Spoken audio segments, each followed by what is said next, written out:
Welcome to the PeopleNova Podcast. My name is Rachel O'Neill. I coach leaders to shift their mindset towards success. And on today's episode, our guest shares a few practical steps she took to intentionally align career goals and build her personality into her profession. She did it, and so can you. We chat about how to push through the fear preventing you from taking the first step.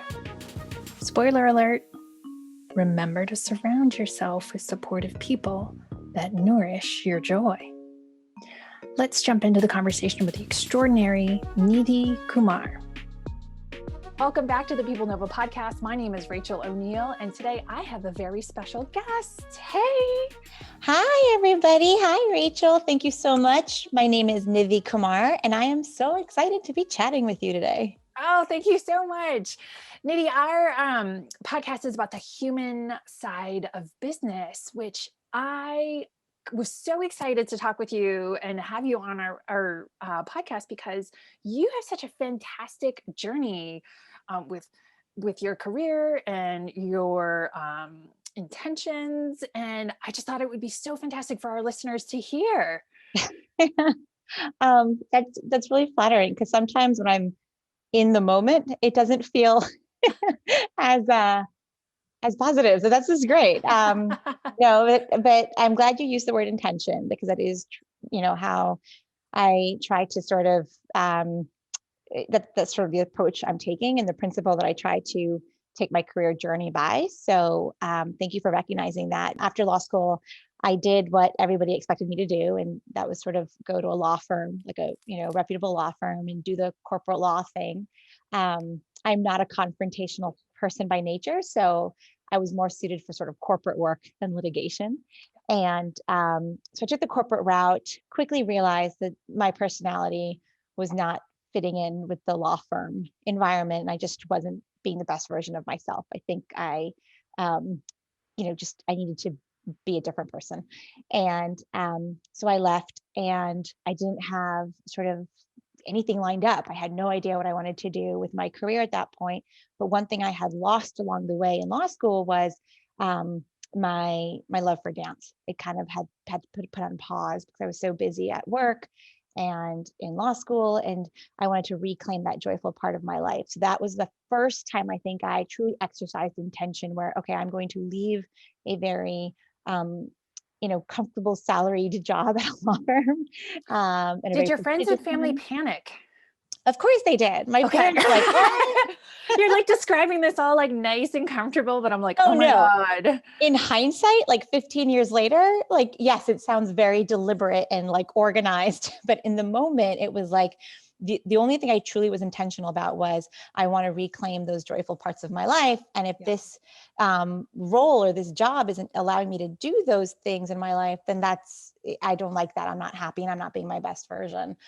But fortunately, I had a very supportive spouse and he was encouraging me again, like, yes, go find out what kind of lawyer you want to be. And if you want to dance along the way to figuring that out, that's cool too. So I took some time again to find myself, reset, and, find my happy self. And when I can be my happy self, then that means I'm going to show up better to the next thing. And so I danced for about a year.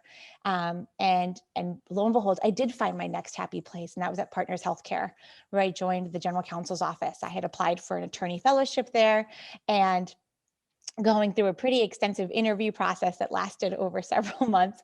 I had the good fortune of getting accepted as a fellow, and the fellowship was supposed to be for 2 years. It extended into a permanent position where I spent, the next, 7 years at Partners Healthcare, learning about healthcare practice, nonprofit corporate governance, all the things that I was, excited to learn and which I had discovered when I was taking that time off and dancing. I kind of paid attention to like, what do I see in the news that I tend to get drawn to? I pick up on articles around healthcare and education and wellness and research.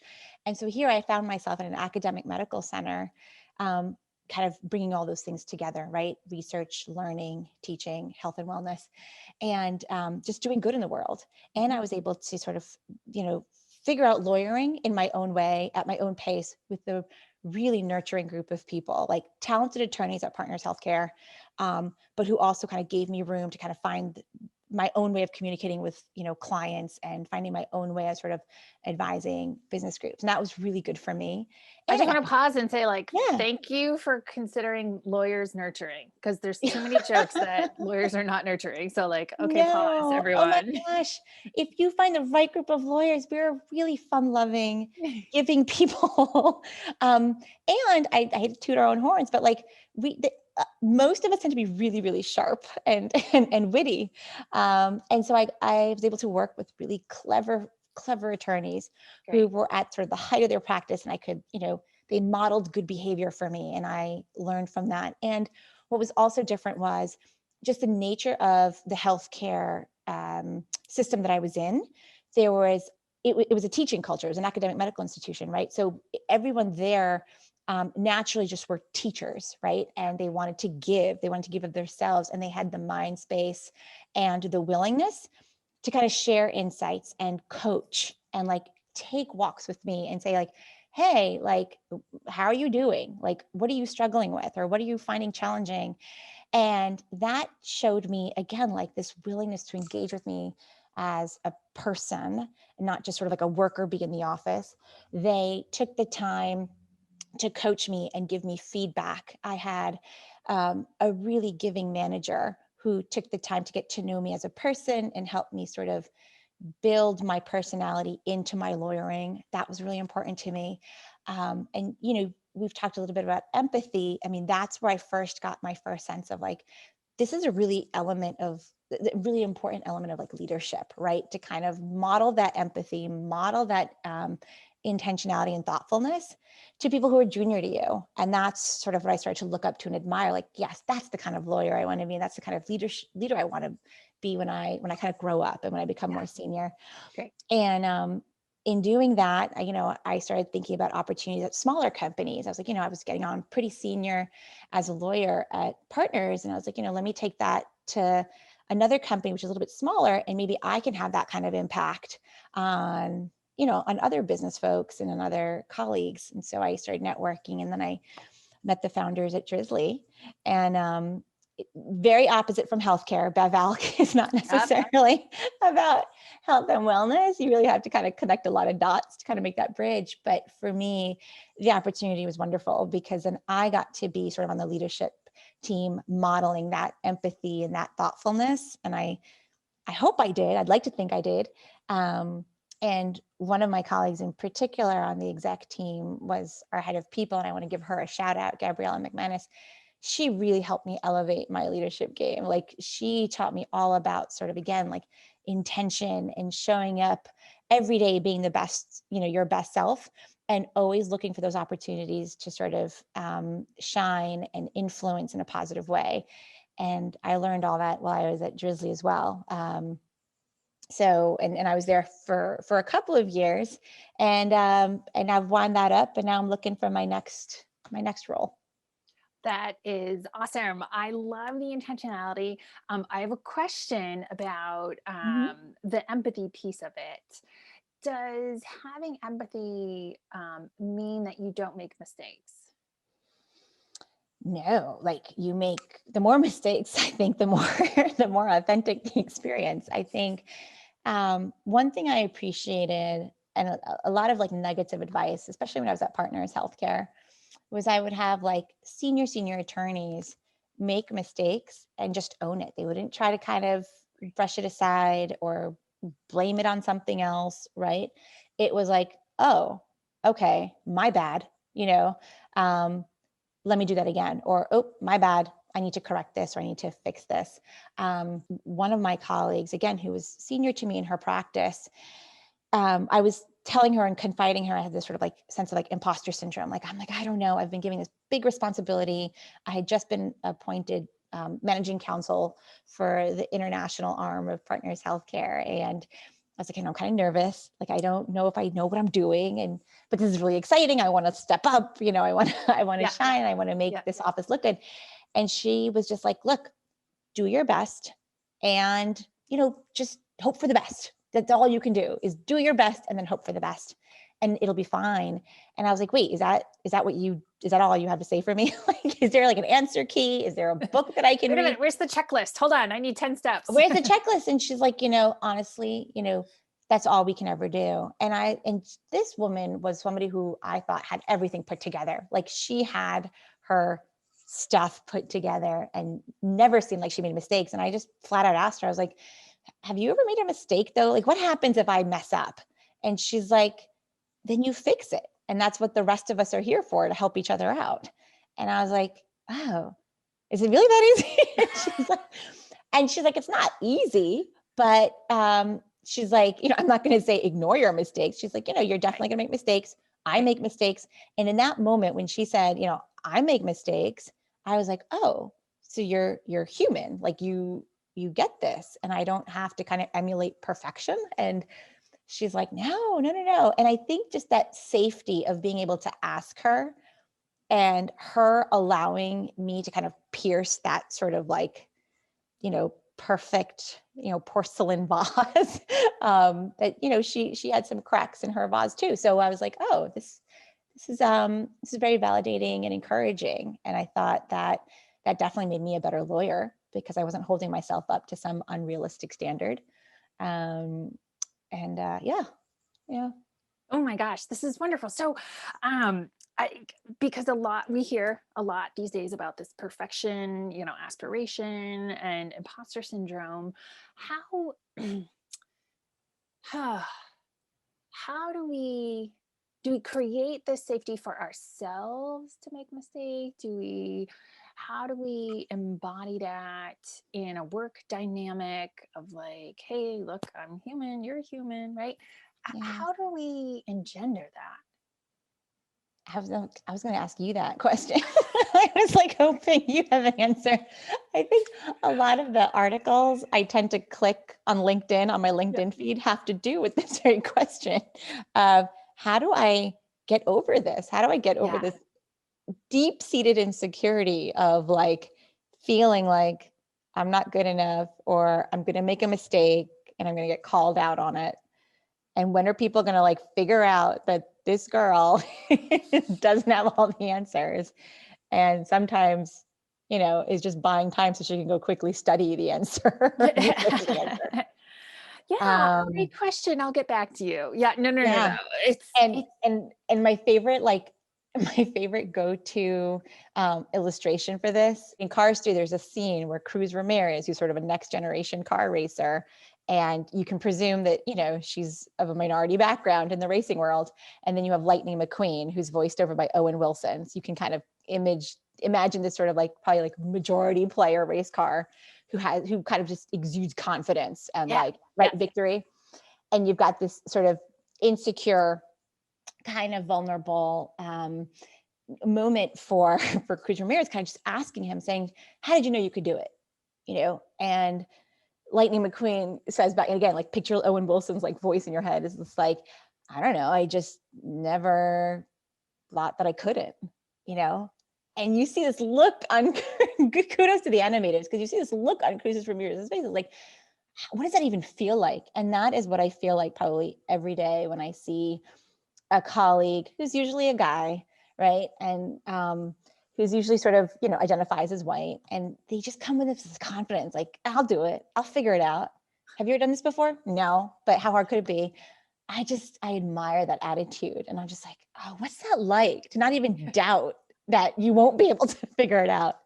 And I don't know if there's ever going to be a clear fix for that. I think it's just kind of learning to accept that and be proud of it. Like, that's, for me, that insecurity kind of adds to my character. It gives me an extra dimension, and it allows me to be a little bit more open to other people's perspectives, and probably makes me more available to kind of seeing how they view the world. So I look at it now. Before I used to think of it as like a vulnerability and a weakness and a challenge that I had to overcome. Now I just am like, okay, that's part of me, and that informs how I relate to other people. It allows me to understand that not everybody has the same experiences, and not everybody has the same sense of esteem, and I can be more, I think, caring towards them, and more, frankly, like, sympathetic and empathetic towards them. I love this. I love this. It's so because That's how I feel every day. there are so many stories of, white majority males of coming out and being like, yeah, I'm just making shit up. I'm just move through that. And it's like, wait a minute. You're like Yeah. big name such and such. And you just make shit up every day. Like, Yeah. why do I have all this pressure? And on an earlier podcast, we focused on we're learning beings. We're human and Yeah. we're learning along the way. Like there's a lot I don't know, right? There's a good amount that I do know, but being able to move through, and I love how you reframed it, because I think a lot of our listeners are also struggling with that imposter syndrome, right? Like, I Yeah. got to show up. I'm the boss. I'm the founder. Like, I got to have my shit together. And it's like, yeah, no, you need to be human. You need to be empathetic, right? You need to treat other people with dignity, admit mistakes. Oh my gosh, right? Like, Yeah. I mean, you need to be, I think, among the qualities you need to be is you need to be relatable. Because I find that in situations where I've not been able to relate or have sort of like an emotional connection with either somebody who I'm reporting into or who sort of kind of, I get at the top, I'll say in quotes, I don't like those words, but at the leadership level, yeah, if I can't see myself in them, and most likely I'm not going to be able to physically see myself because they're not going to reflect like a brown woman, yeah, yep. then emotionally, is there any connection I can feel towards you? Because that, as somebody, as an employee, as a colleague, that's what motivates me, right? Like I want to do my best. I want to show up because I see a little bit of myself in you, and I want to make you proud because I want to make myself proud. Yeah. And if I can't see that, and that's when I start to lose my energy and my willingness to kind of be my best. And I kind of felt that a little bit at the law firm, right? The culture was, there weren't a lot of me's running around, and I often didn't find myself in the people that I was reporting to. And again, it's not a bad on them. It's not a knock on them. It's not a knock on me. It's just that culture probably wasn't necessarily like ready for me yet, and I wasn't being fair to them because I wasn't doing my best work. Because again, I the things that motivate me are not necessarily like money or title or prestige. It's more like I get motivated when I see myself in other people. I guess that's the way I can put it. And that's why being relatable is so important. So when you're like a CEO or a COO or the president of a company, look for ways that you can find those connections. My sons in their preschool, it was sort of like when they had something in common with a classmate, they would have to yell connection So as early as age 3 and 4. So even if it's like you both had a piece of fruit at snack time, it's like connection. Yeah. Like look for those little pieces, Yeah. and it can make all the difference, even if it's something small. It can. Brene Brown does some amazing work around vulnerability, right? And wanting to open up and share, what we are feeling, right? Even if it's embarrassment, we made a mistake, or like feelings around, mistakes, or feeling of pride of like, oh yeah, I did knock that out of the park, right? I knew I was going to get that done. Yeah. Thank you, Lightning McQueen. Right. But like, and don't worry, I quote, Inside Out, the other Pixar movie, all the time. Yeah. I highly recommend all of my clients. Like when I intake a new client, I'm like, great, have you seen Inside Out? Yeah. Okay, go watch that and then come back. Like next week we'll talk about it, right? Because, but it talks about all those emotions, right? And being vulnerable is about sharing those emotions and understanding and having that moment of like, whew. Yep. And I think it's two parts to that, right? So I feel like a lot of young leaders, they're getting the hang of the relatability factor. They're picking up on like, oh, this is important. I need to demonstrate vulnerability. I need to model empathy. It's not just a transaction anymore. They've picked up on it. They've read enough HBR articles on the importance of that, that quality. And so I think it's out there. Maybe some of them are not there, but I think the next step is in the follow through, right? So everyone talks about like, oh, I want to create. We can read the HBR and we can know it, but it's like, how do we translate to our heart and our behaviors? Exactly. And how do you rewire yourself to then naturally do that, right? Yeah. And so I think I hear intentionally a lot of talk about do this. that. Yeah. Yeah. And so I just I see people talking about it. Yes, it's important to create a psychologically safe environment for my employees. And so I should talk a little bit more about my own mistakes and my own failures. I get that. But I sometimes it's not to the organic stage yet of like doing it sort of in these organic moments, right? It's more like, oh, I should incorporate a story in today's town hall meeting or to my Okay, at company. 10 o'clock, I'm going to talk about our emotional time I made a mistake. Yeah, no. Yeah, right. And I kind of feel like it's still kind of, this is where intention can be tricky, right? Because you necessarily don't want to be intentional. You want to be authentic about it and it should just come naturally. You don't want to be intention and planned is very different. And so that's what I think is the next stage, is like that follow through of, are you going to keep it up? And are you going to kind of start to rewire your own self to kind of be that natural, vulnerable self? Yeah. I think that's going to be harder for more people. It is. Here, I have another question for you. Do you think that people can change?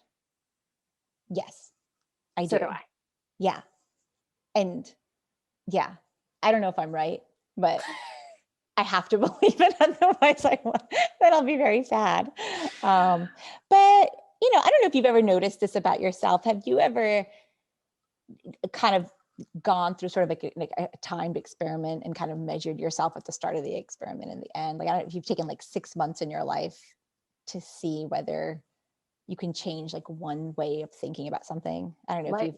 I did an intensive week of therapy that helped to rewire neural pathways.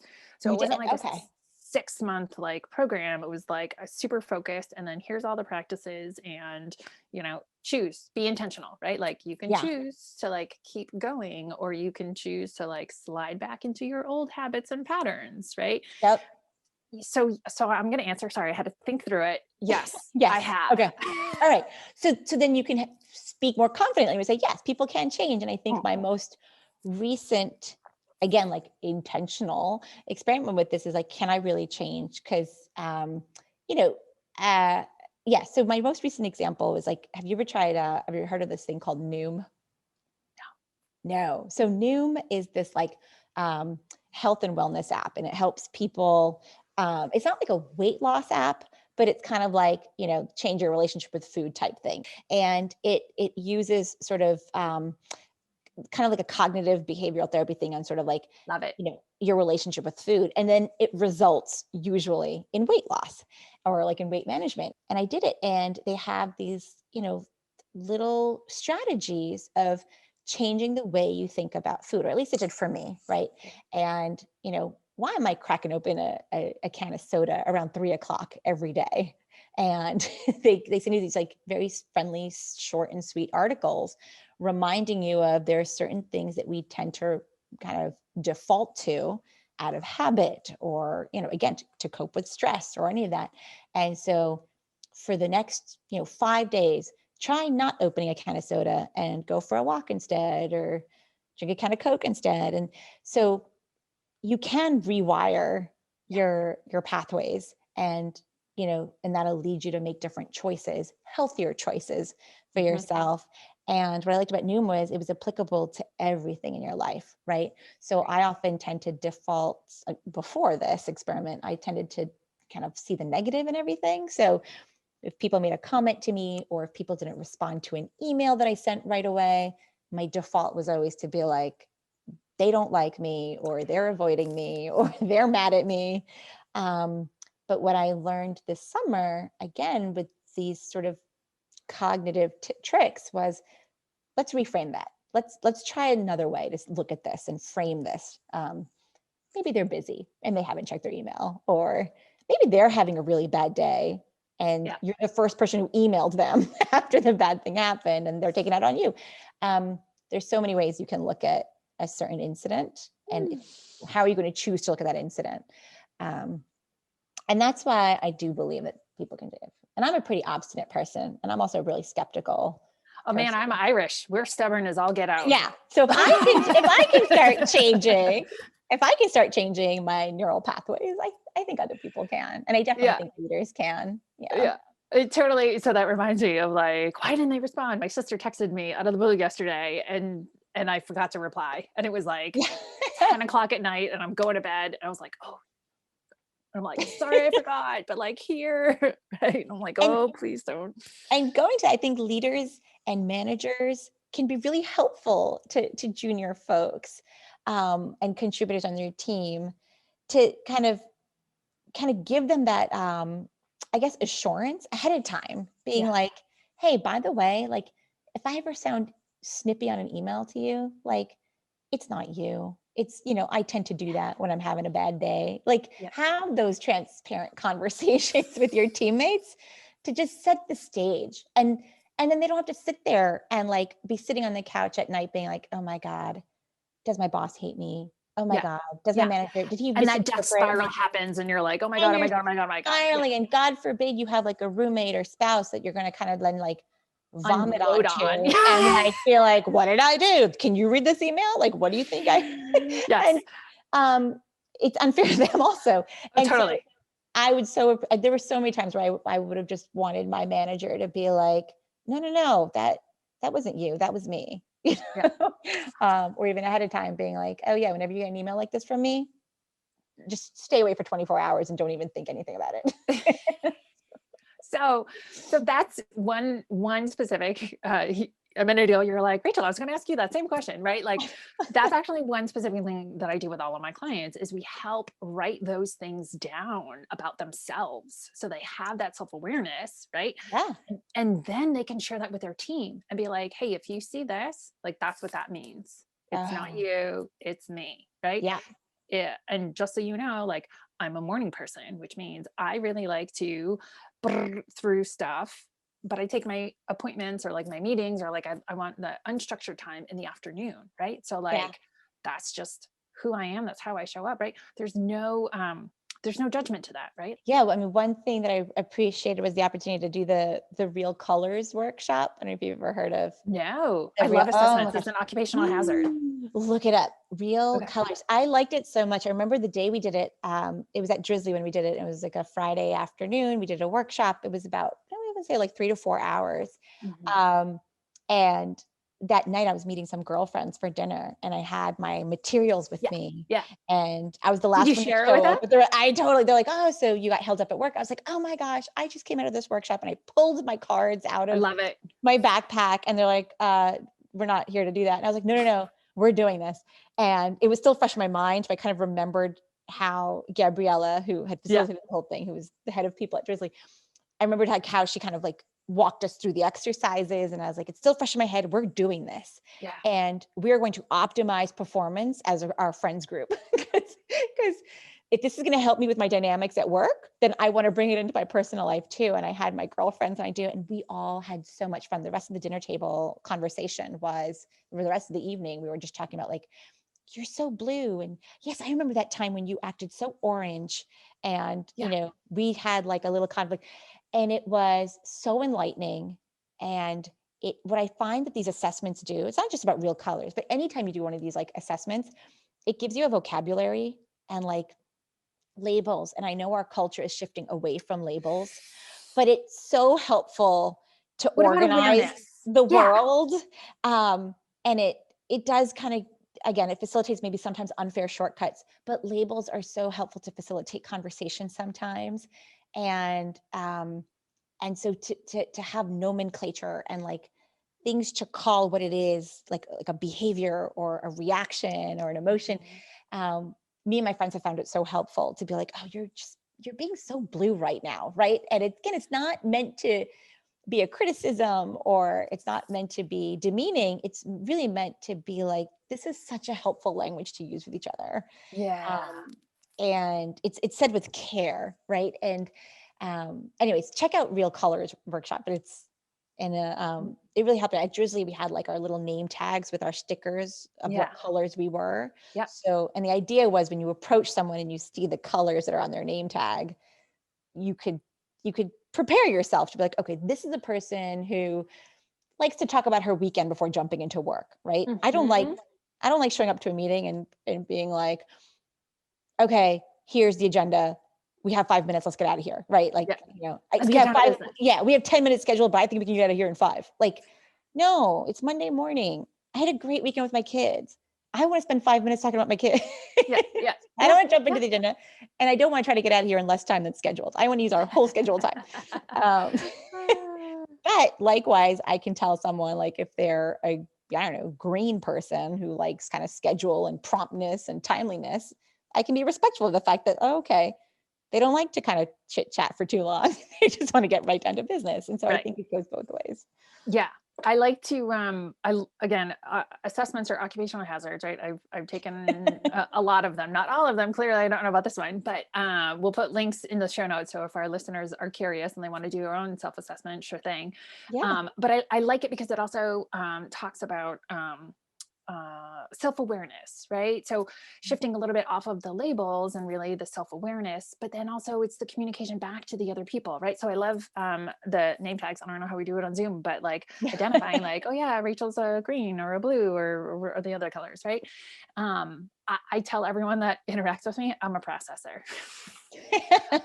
Believe it or not, I'm an introvert, right? I'm friendly and I'm chatty and I can definitely like be on stage and deliver workshops and things, but like at the end of the day, I know I'm a processor. And so anytime like you want me to make a decision, like, ooh, I need time.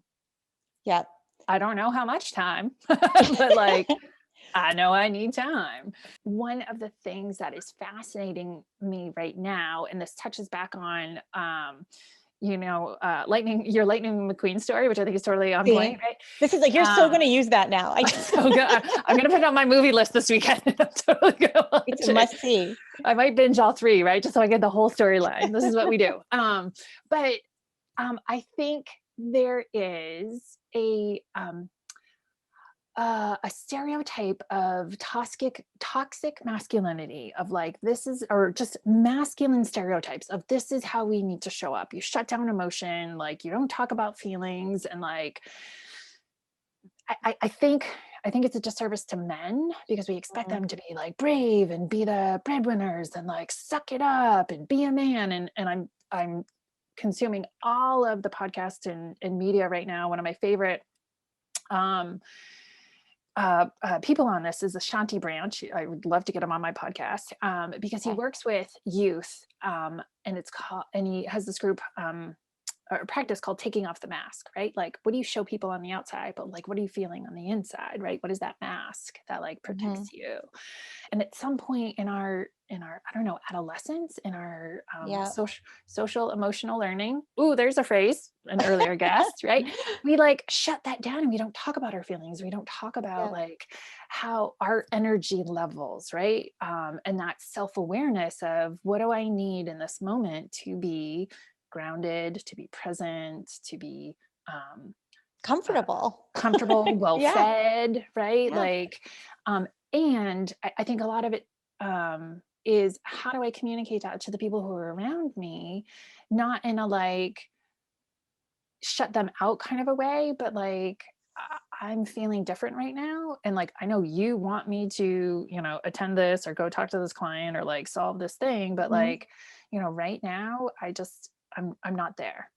And so often I get a little anxiety when I hear of managers who are just plain out mean to their team.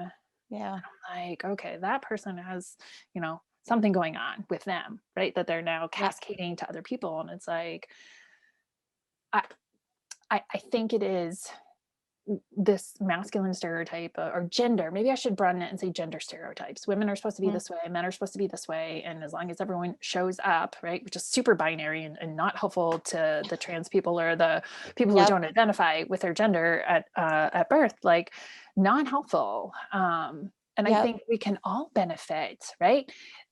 You were saying if I'm showing up happy and joyful, everyone around me is going to be, is going to benefit as well. Mm-hmm.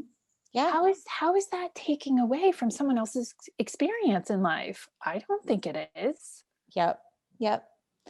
And I think, again, for for a lot of your, like the people you coach, right, tend to be in managerial positions or leadership positions. I feel like they do have this challenge, right? Because if by nature they are not sharing people or open people, but in order to kind of create the safe space for their employees to kind of show up, to be comfortable and grounded and supported, they have to kind of step out a little bit.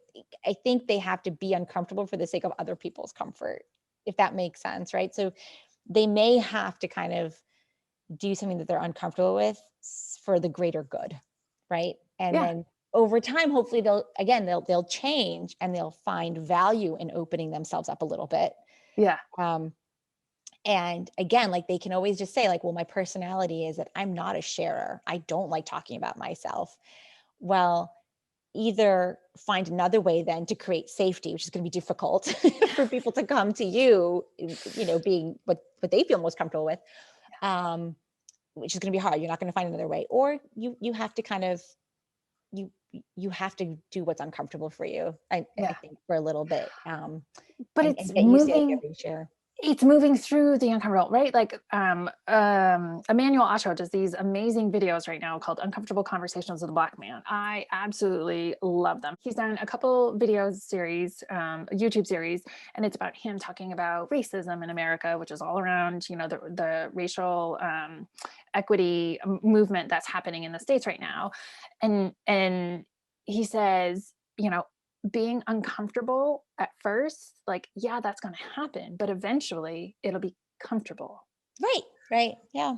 And so it's like, I'm not going to do that because it's feelings. Ooh, uncomfortable. Okay. But like the more that we talk about our feelings, the more that it's actually going to be better for everyone around us. Right. Like the first time we rode a bike, that was really uncomfortable, but we figured it out. Mm-hmm.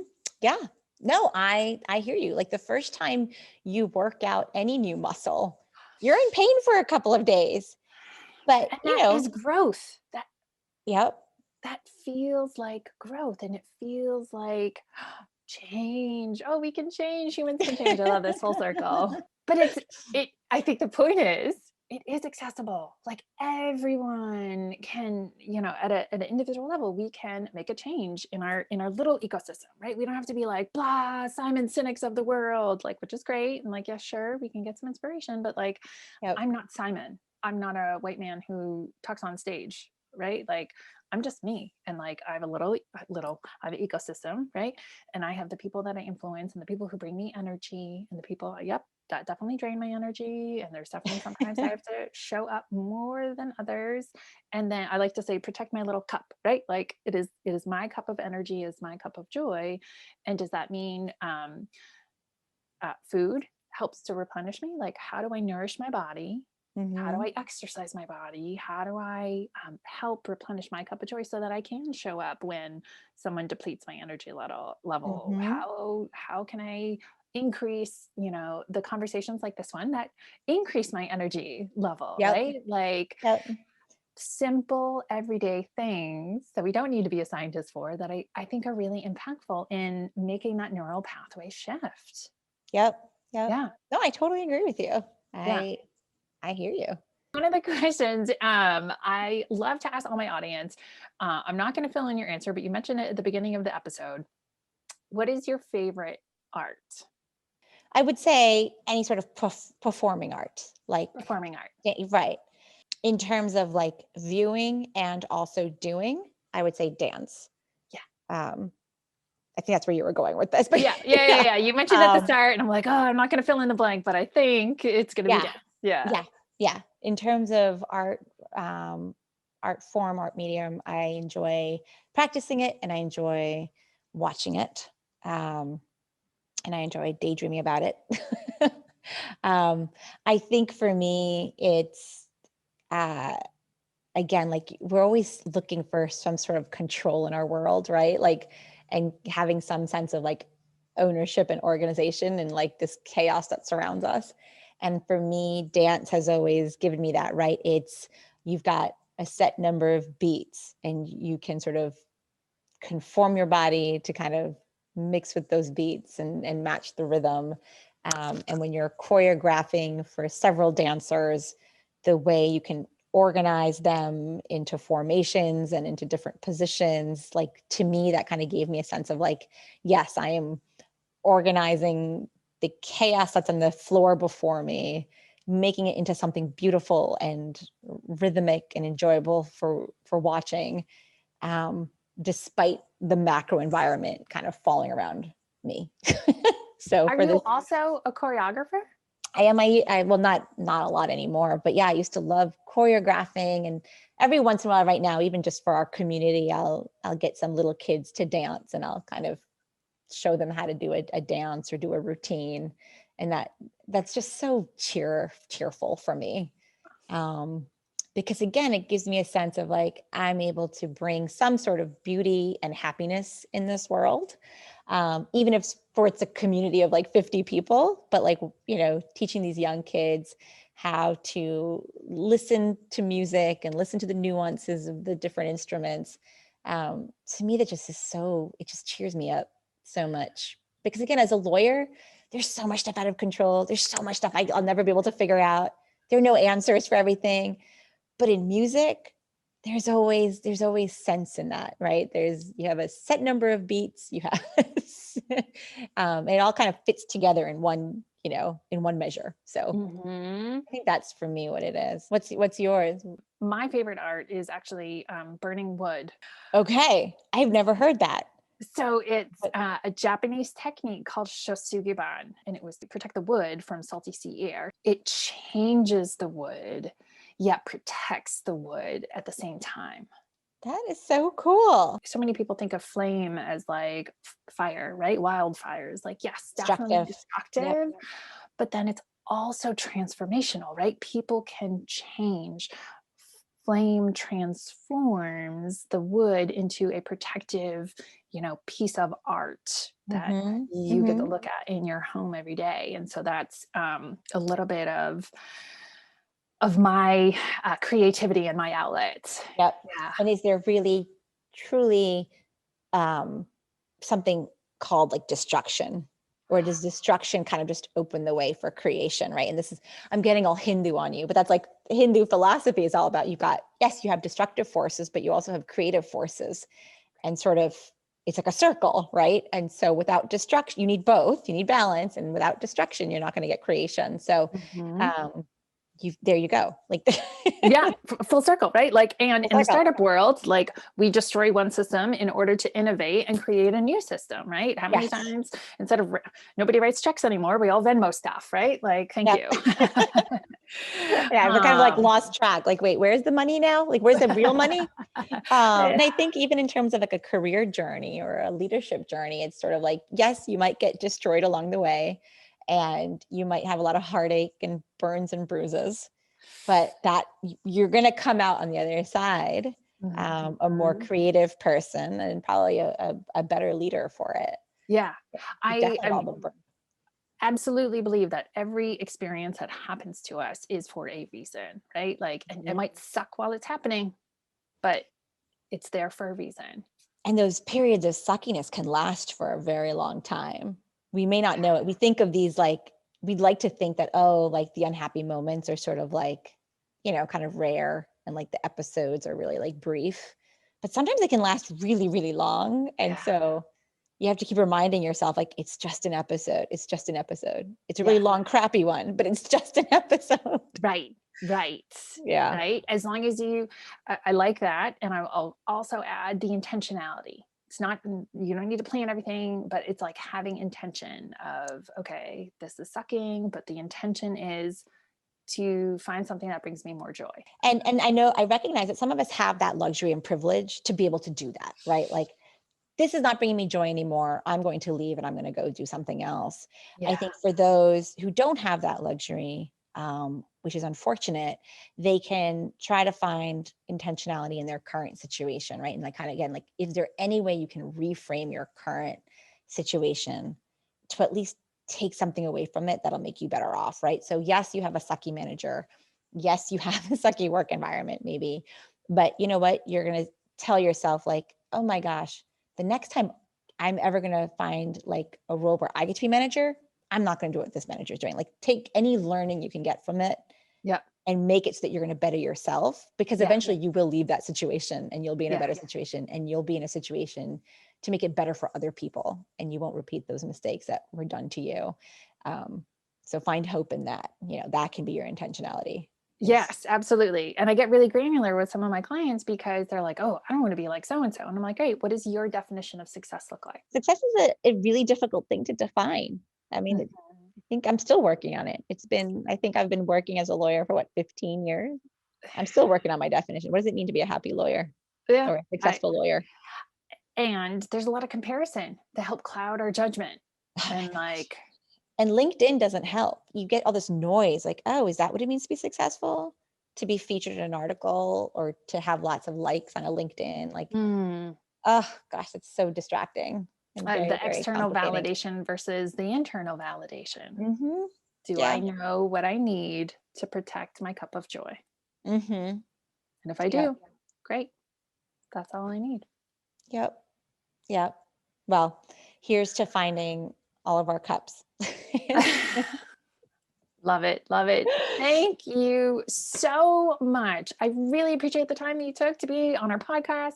I know that our listeners learned a lot, and we'll drop a handful of links into the show notes so that people can double click and go back and take the assessment and learn more about their colors, because that is helpful in our journey and discovery of self-awareness. Well, thank you so much, Rachel. And I look forward to chatting again. Thank you for joining us on the PeopleNova Podcast. My name is Rachel O'Neill. The team here at PeopleNova Human Capital would love to hear from you. We are always curious to hear from our listeners. So go ahead and send us an email, podcast@peoplenovahc.com, with your workplace questions or suggestions for who you'd like to see on our show. If you send us an audio memo, we may include your question on the show. Lastly, we are here to amplify. Our guests are amazing entrepreneurs, and we want you to forward our newsletter to someone in your network who needs to know the amazing things our guests are doing, so together we can make an impact. Thank you so much. Take care, and we will see you next time.